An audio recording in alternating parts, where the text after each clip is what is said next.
reality is obviously that there are people on the left and people on the right who have different opinions. Neither one is wrong. They're just different.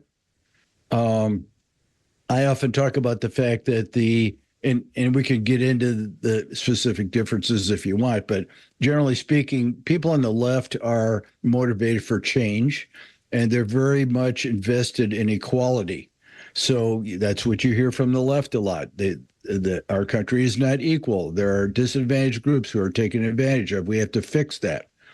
So part of the left's point of view, or some on the left, are that socialism is the answer to that because in their view, socialism makes equality. That's what it's supposed to be like. So the left likes change. People on the right are more status quo oriented, and they like traditions. So they act as a brake against the excesses of the left, basically. But both groups are important because if there were nobody on the right, the left would do crazy things and kill us all. And if there's nobody on the left, the right would not do anything. So that's very true. I had just watched an interview with Jordan Peterson where Dr. Jordan Peterson, where he was talking a lot about that and how, you need both sides in order for you to balance. And that's kind of the genius of the American experiment in many ways. Yep. Now, let me just say a word about the genetic part of this, because these behavioral differences were actually developed, I don't know, several 100,000 years ago. Because when man first moved out of Africa and started to spread throughout the world, he encountered different climates and different ecosystems, which threatened his survival because there were environments that were food rich and environments that were food poor. And so man needed to adapt behaviors to survive in those different ecosystems. And part of those behaviors are conservatism and liberalism. Liberalism, like change, like I talked about, and in the ancient environment, they were driven to find food sources when they were in short supply. Whereas the conservatives are more adapted to, because they're more conscientious, managing food supplies in abundance. So you had both sides covered then in those days, and that improved man's ability to survive through finding food or managing food that he already had possession of. So that comes down all the way from that time. And of course, when we talk about the extremes of these views, we're talking about the edges of the political spectrum. When you go at the left edge, the people are more extremely liberal, progressive, and on the right edge, they're more extremely conservative. And so it's a political spectrum with everybody else in between. Some weak conservatives, some weak liberals, and independents in between. So how do we solve that problem of tribalism, especially today, right? We have the invasion of the Islamic invasion in the United Kingdom happening. You have, I don't know if you saw that on Twitter recently. I had seen what appeared to be a bunch of Somalians on the border, right, on the American border, on the U.S. border, and it appears to be that they're just waiting to come in. Right. Yep. So how do you explain the tribalism? How do you explain all the chaos happening? How do you explain the left versus the right today and how crazy it's gotten versus how it used to be 20 years ago when it seemed like maybe everybody was just asleep or maybe things just weren't as polarized? How would you explain what's kind of happened today?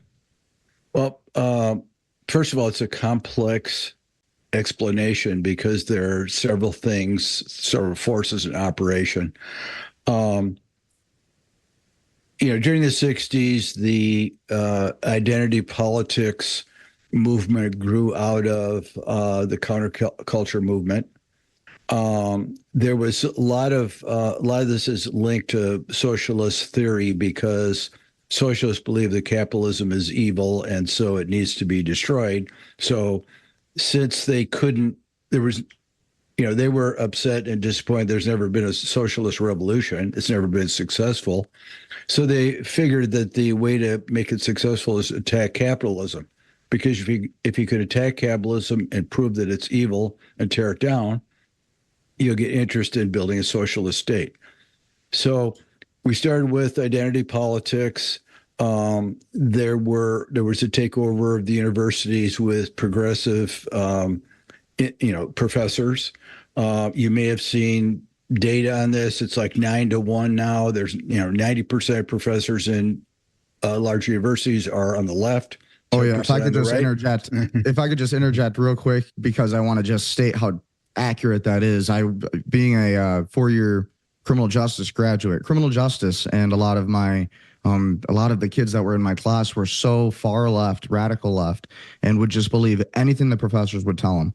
And what was so wild to me is that I'm in this criminal justice class. I'm, training to become a police officer, get into law enforcement. And today, fortunately, that's what I'm doing, right?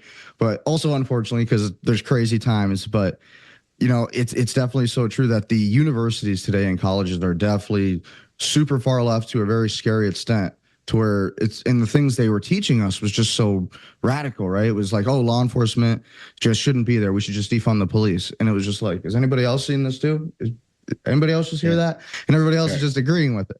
So yeah, I just wanted to interject and just kind of validate your point there for sure. Now, one thing that came along with the takeover of the universities was the invention of new